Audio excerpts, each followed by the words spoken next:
Salut, ici c'est d'Entre les Morts et aujourd'hui je vais vous parler des alimentations.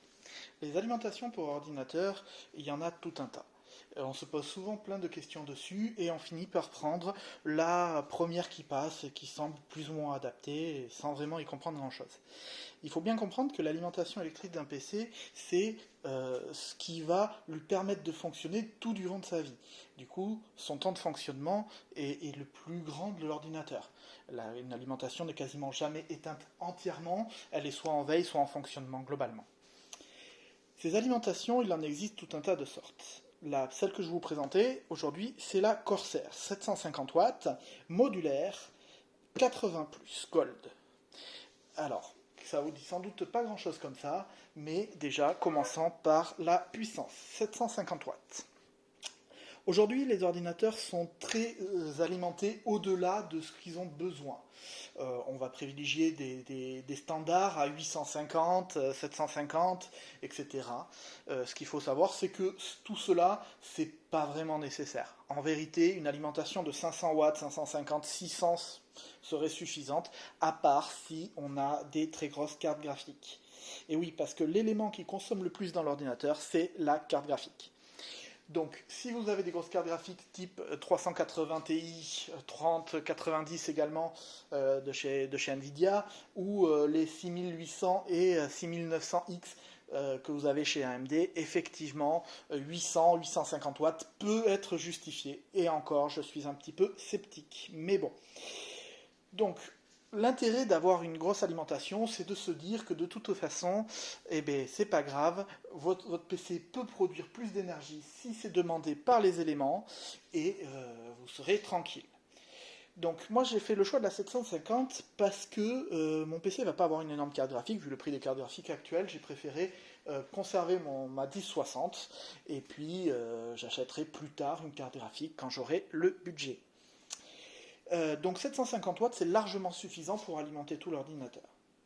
Alors, modulaire. Pourquoi modulaire? Modulaire, ça veut dire qu'en fait, vous n'avez pas tous les câbles qui sortent directement de la machine. On le voit parfaitement si j'ouvre la boîte et que je vous montre ceci. Vous avez les câbles qui se trouvent à côté.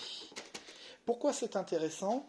Parce que tout simplement, vous n'êtes pas obligé de mettre tous les connecteurs. Et c'est un gros intérêt, c'est de ne pas perturber le flux d'air de la tour. Le flux d'air, c'est tout simplement comment l'air circule dans la machine. Et très souvent, les câblages mal faits perturbent ce flux d'air et du coup font baisser la performance de refroidissement du processeur, de la carte graphique, entre autres, et puis des disques durs maintenant qui sont aussi refroidis. Donc voilà, donc attention. Donc l'intérêt de ça, c'est que je ne peux connecter qu'un connecteur. Par exemple, celui-ci, je ne le connecterai pas, c'est un SATA standard, et moi j'ai des disques durs en NVMe. Donc ce pin-là, je ne l'utiliserai pas. Donc comment ça se présente le modulaire? C'est assez simple. Tac, je vais vous montrer ça. Vous avez d'un côté, tac, les connectiques qui sont ici. Et vous avez quelques informations qui sont marquées. Par exemple, là on branche pour les 4 pins de la carte mère. Vous pourrez aller voir ma vidéo sur les cartes mères.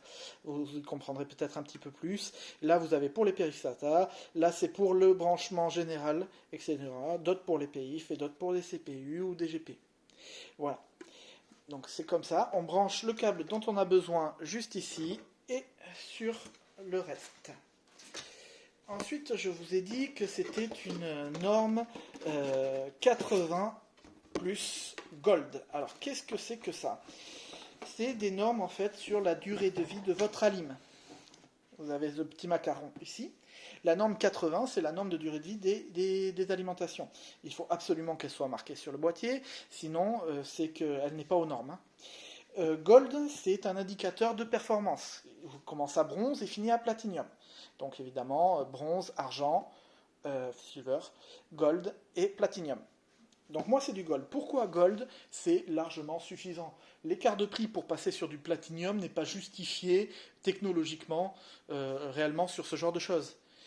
D'autant plus que le matériel de chez Corsair, Corsair qui est une excellente marque actuellement, est garanti 10 ans. Donc je pense que je serai largement en mesure de jouer complètement comme il faut pendant quelques années sans avoir de problème. Donc voilà, donc c'est au format ATX, donc c'est le format standard, donc ça s'adapte à tous les boîtiers et je vous ferai sans doute une petite vidéo de quand je l'installe dans mon boîtier que je vais recevoir prochainement. Voilà un petit peu pour les alimentations. Faites attention, oui, si, une chose très importante. Il y a pas mal de marques. Il y a pas mal de marques. Il y en a des bonnes, il y a beaucoup de moyennes et il y en a peu des bonnes. Corsair, comme je vous le disais, est une marque vraiment assez référence. La norme peut vous aiguiller aussi sur des marques qui font du gold et du platinum. Vous verrez qu'en général, c'est des marques plutôt sérieuses. Il existe aussi des alimentations no-name, c'est-à-dire qu'elles ne sont pas floquées à une marque, et en général c'est des alimentations très bas de gamme. Attention, attention avec ces alimentations-là, parce que si vous avez un problème, potentiellement vous grillez tous vos ordinateurs. Sachant qu'aujourd'hui en plus on est sur de la mémoire flash, c'est-à-dire des disques durs qui ne sont pas gravés manuellement, vous pouvez avoir des grosses erreurs dessus et perdre l'intégralité de vos données. Donc l'alimentation c'est une pièce très importante de l'ordinateur et très souvent peu exploitée, voire très mal comprise par les utilisateurs. Ce n'est pas juste une bête arrivée de courant. Voilà un petit peu pour ce qu'il en est des alimentations pour aujourd'hui. Je vous retrouvez le lien du produit dans la description. Si la vidéo vous a plu et que vous en voulez d'autres, un petit abonnement, un petit like, voire un commentaire si le cœur vous en dit. Ou si vous avez des questions complémentaires, n'hésitez surtout pas. Et puis moi je vous dis à bientôt. Portez-vous bien.